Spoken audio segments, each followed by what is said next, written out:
Okay, I believe we are live. I'm just gonna check and make sure everything is working fine, and we shall get started in a couple of moments. Those of you who are watching live, if you can hear me and see me fine, then please put in a little yes on the comment box on the right hand side, so I know that you guys are receiving me fine, because we had some fun and games yesterday with the echo, which I believe is not happening, and we got that sorted. So what happened was, I was trying to, well, not trying to, but I connected my DSLR camera to the live stream setup instead of using the webcam. Now that has got an audio source in there as well, a microphone, which was picking up with my microphone, and the camera's microphone was both were picking up the audio, hence the echo. So I hope there's no echo at your end today, and if you can hear me fine, then please put in a little yes on the comment box. Thanks, Pranub. Brilliant. So everything seems to be back to normal and back to business. So today is, what date is it today? 24th of June, and welcome to today's live stream. My name is Ozair, and I host these live streams every weekday at 5 o'clock UK time. Today is apparently, and it's not apparently, but it is the hottest day of the year so far for us in the UK. I think it's about 31 degrees centigrade. So I know you guys back in India, Pakistan, Africa, wherever you watch this video, you must be laughing at, oh, only 31 degrees. Well, for us, it is boiling hot.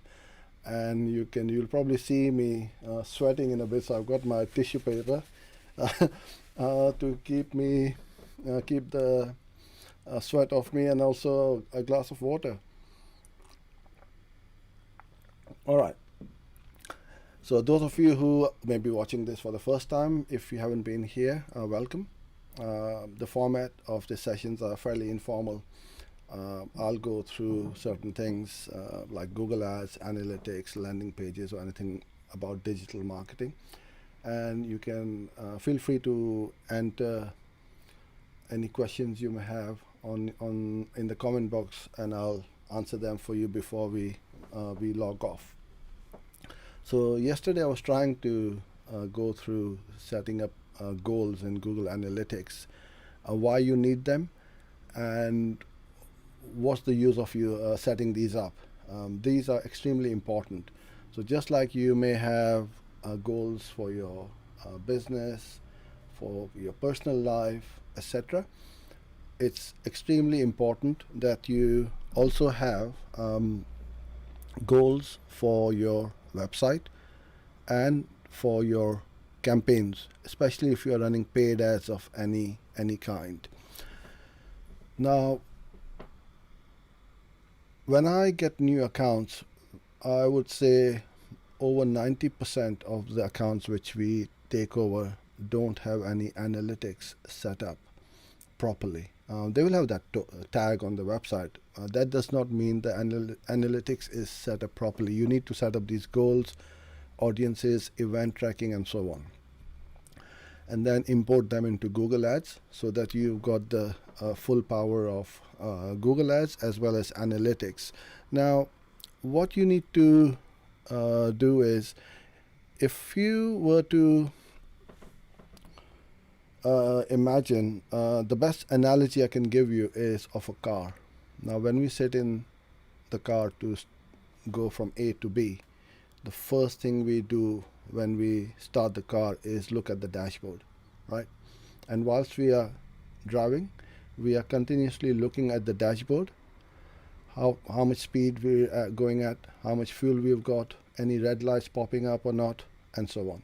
Now, if I were to blank out your dashboard of your car and then tell you to drive, it will be pretty dangerous and difficult to drive without that dashboard. And this is what analytics is for Google Ads. It's like your dashboard for your car. We don't need to worry too much about what's under the bonnet. but we just need those important metrics so we can eyeball them every now and then to make sure that we're not overspeeding, we are going as per the laws and the speed limits, etc., and everything is working fine with the car.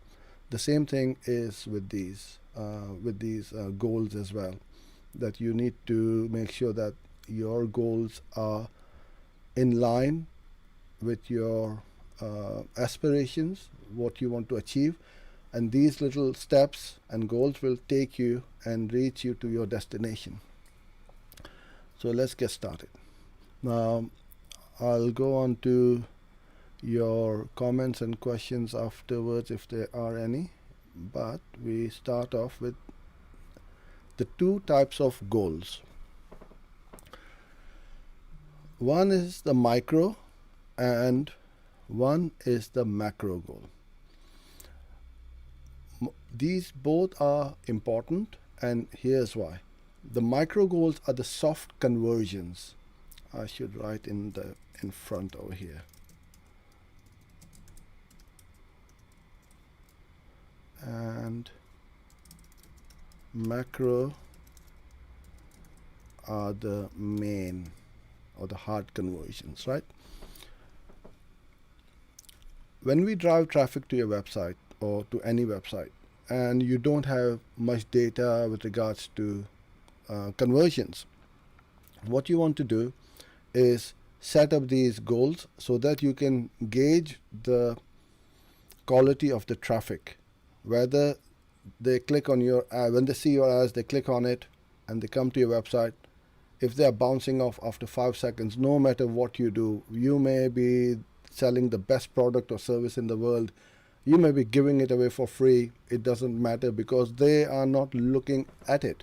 They're just coming and going off. Now, there could be irrelevant traffic, it could be junk traffic from these apps and games, or some spammy websites which gets clicks on your ads and sends traffic to your website. So then if you see that when I get clicks from this campaign or ad group, I'm getting a lot of people bouncing off my website after 3 or 4 seconds, then you can look into it and probably stop it or do something about it.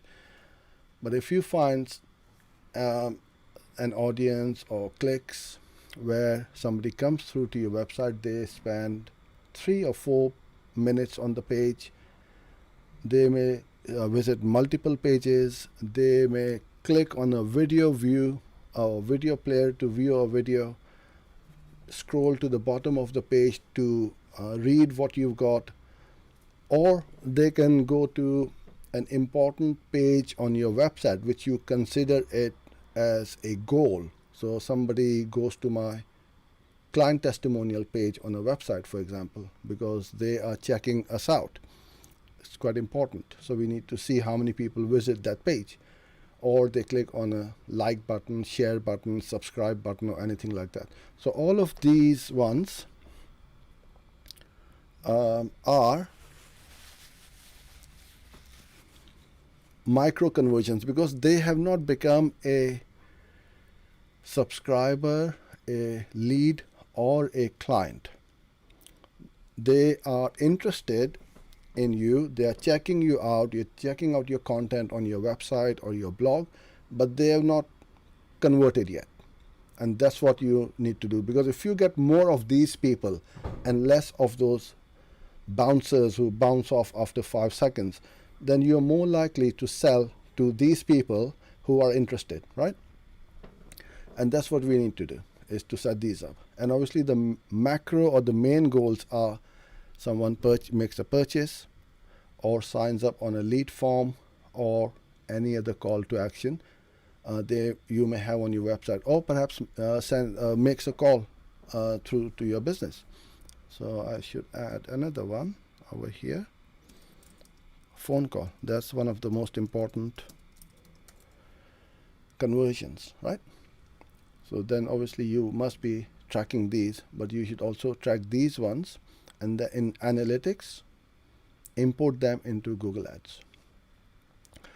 So let's go into analytics, and I'm just going to have a quick look on the comment box. Make sure there aren't any techie issues like yesterday.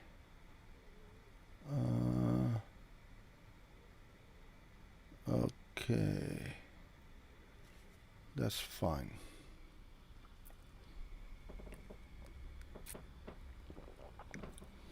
So when you go into a analytics account, at the bottom left hand corner you go to admin and then go to goals on the right hand side. You're only allowed up to 20 goals per account, so use them wisely. If you run out of them, then you can overwrite any old ones or goals which are not relevant anymore. But 20 should be more than enough for an average business. We're not talking about enterprise level. Click on new goal. Then you put in the name of your goal. So it could be a lead, it could be somebody visiting your website for 2 or more minutes or anything like that, right? So you put the name. Then over here you've got these goal sets, goal set 1, goal set 2, and the goal ID. It really doesn't matter which goal set or goal ID you use, but if you want to keep all the soft goals in one set and the hard goals in another one, then you can do that, but I personally don't bother that much. So let's say we have time on site. That's a really good one. 2+ minutes per session. Yeah, so you enter the name. Now there are 4 types of goals in here. One is the destination, duration, pages or screens per session, and an event. Destination is when someone fills up a form or signs up onto something and they are taken to a thank you page. So that's the destination. Duration is the time, like 5 minutes or more. So we are setting up a goal for the duration. Number of pages per session. So if somebody visited 3 or more pages per session, you want to know what kind of audiences these are. And then you have the event. If somebody clicked a video player, a YouTube video on your website, or clicked a social media like button, share button, subscribe button, and so on. So any clicks, or they may also download a PDF, so you can see how many people are coming to your website and clicking on a downloadable PDF. So let's say you have a brochure, a PDF brochure on your site. So you can track those. So you can say, okay, every time I get 100 people to my website, 5 of them click on this PDF and download that PDF. So that means it's 5% conversion rate. So you can track it and then see, okay, every time 5 people download my brochure, I get 1 inquiry, and so on. And that's how you work it out. Then you go to the next button, and then you which one did I click? Forgot. All right. So we got pages. It's the duration which we need, because I just put in time on site, right? So duration, and then I continue. Then you can put in greater than. We don't want hours. So you can either do 2 minutes or you can put in 120 seconds. It's up to you. It's not a problem. Now, you can also assign a value to it. So if somebody, let's say, this is, although it says over here a currency value, actually for these micro goals, it's not.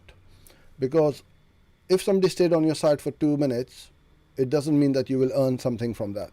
But potentially you will see that if you are putting a point scoring system. So let's say if somebody stayed on your site for 2 minutes, you give them 1 point. If someone stayed on your website for 4 minutes, you give them 2 points.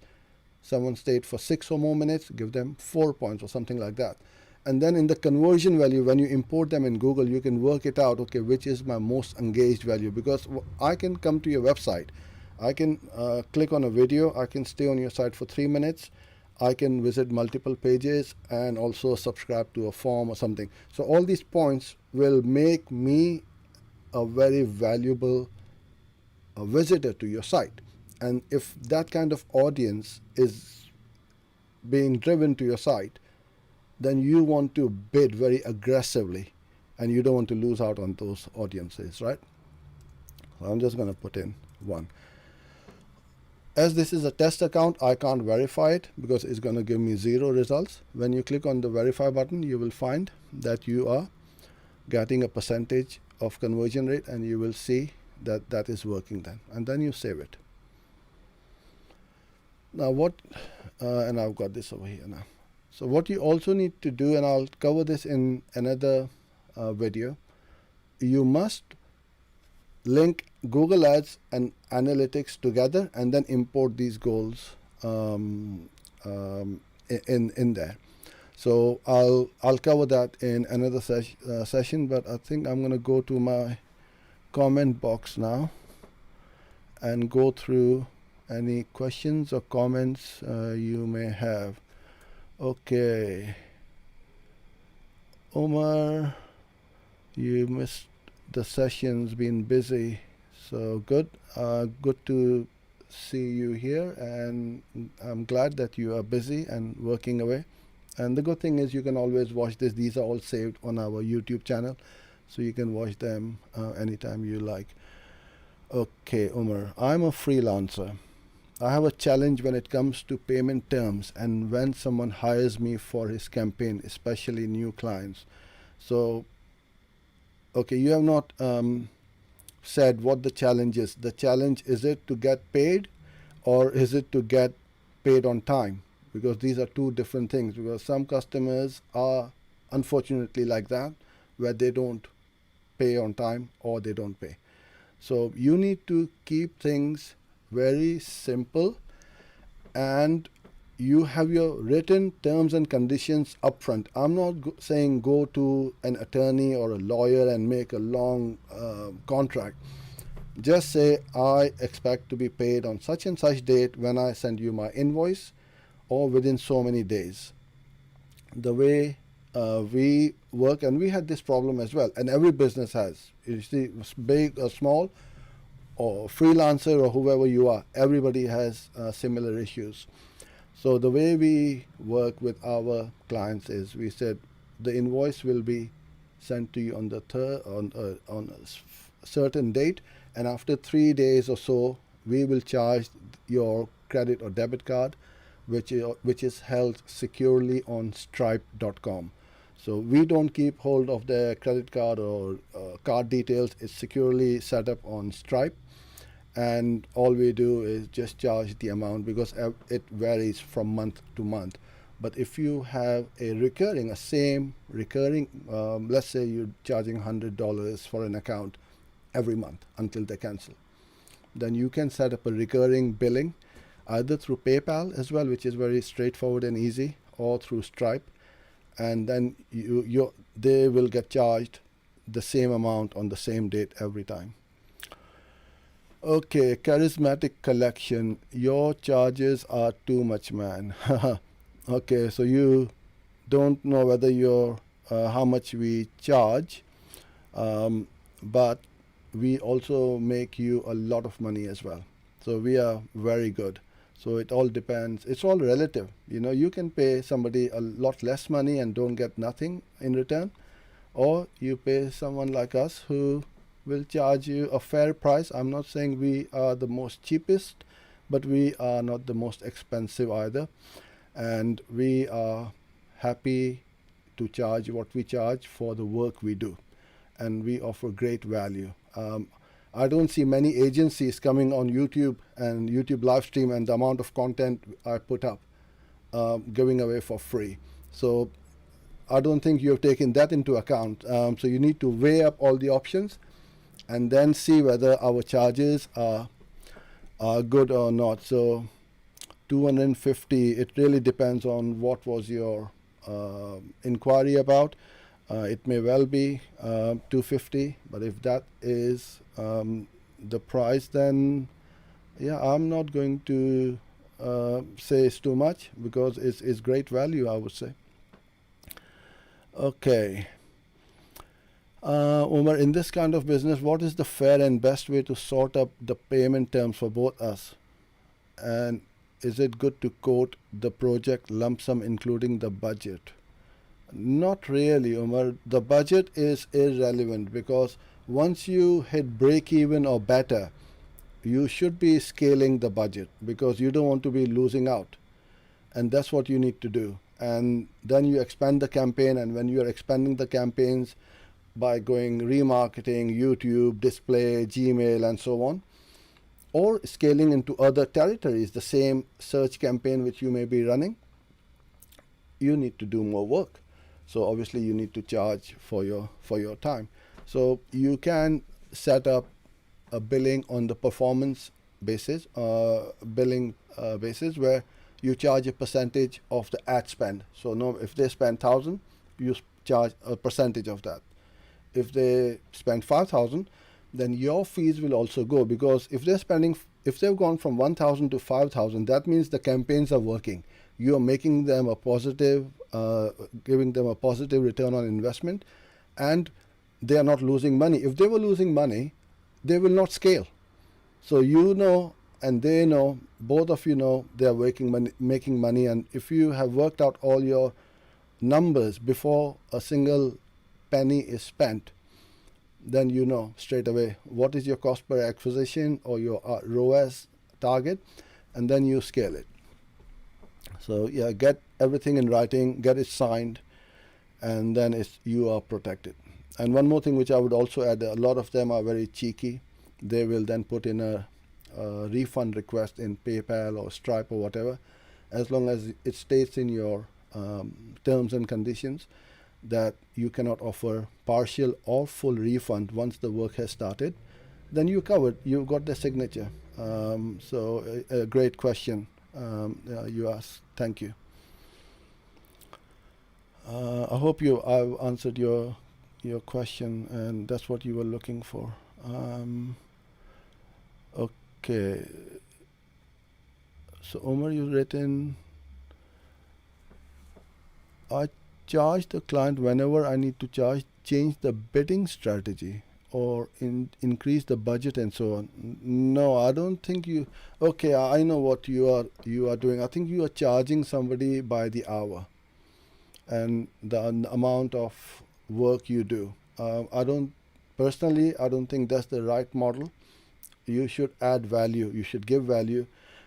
I can do the same amount of work as some other AdWords gurus or company or experts by clicking 3 or 5 buttons, right? Whereas they may be working for 2 hours on that whole account. Now, that does not mean that I'm charging. It's taken me a long time to learn which buttons to press and when. So it's not about how much work you are doing and how much time, it's the value you are adding to it. And I don't think you appreciate the value of yourself and your talent and the time you are putting in for that client. So I would highly recommend that you look at your pricing straight away and stay away from the price per hour. Mark, how do I create an audience of people who sign up on my pop-up forms that don't get the thank you page? Okay, yeah. So you can set up an event tracking, and that's what the other one was. I would recommend you always take them to the thank you page, and here's why. Because it's very easy to track and see if something has broken.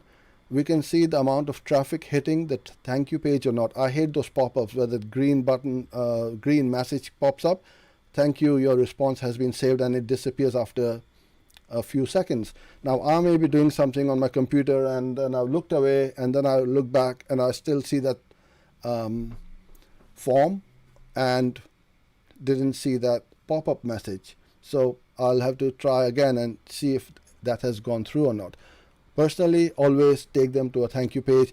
And then what you can do is you can also give them another call to action over there.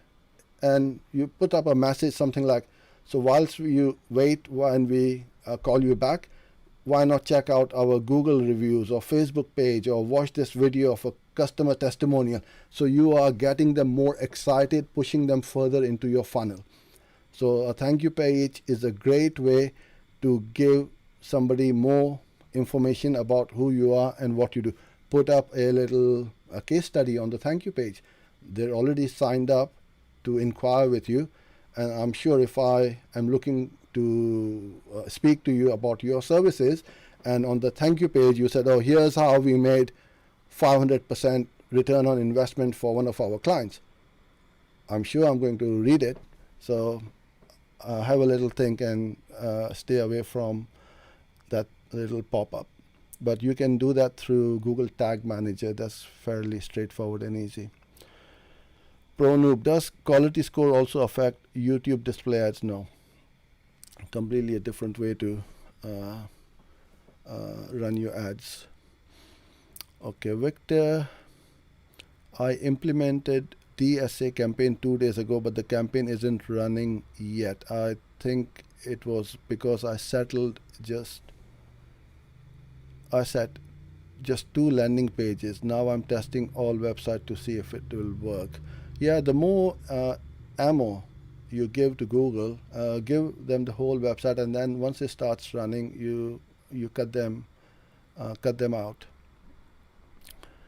Pro Noob, how can we block apps and games in GDN? Yeah, this you can't do through the interface. The only way you can do that is through the Google Ads editor. And I have done a video on one of these live streams before. If you search our channel about Google Ads editor, you will find, and that's the only way you can block them, because they do eat up a lot of the budget by getting clicks from these apps and games. Okay, I believe I have covered everyone. So thank you for being here, and I'm happy that there's no echo today and the sound was fine.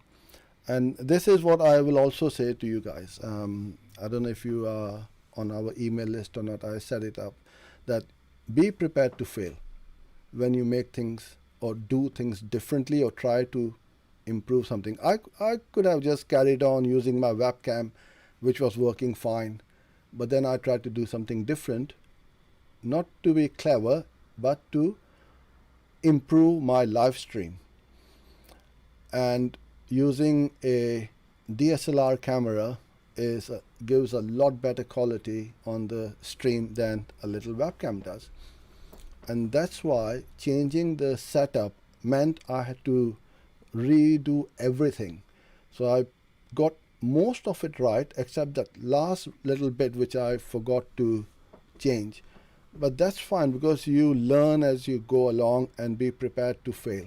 Don't get disheartened. Oh, I tried automated bidding, I tried smart campaigns, I tried this and that, but it didn't work. Yeah, it doesn't work for me either quite a few times, but then we tweak it, we change it, do something different. But if you keep on doing the same things over and over again, you are going to get the same results. So enough for today. I think I need a bit of water, and I need to put the fan on. So as you can see, I'm already sweating. So I'll be back online tomorrow at 5 o'clock. If you have any questions, then yeah, do come along, and look forward to seeing you then. Till then, stay safe and bye-bye.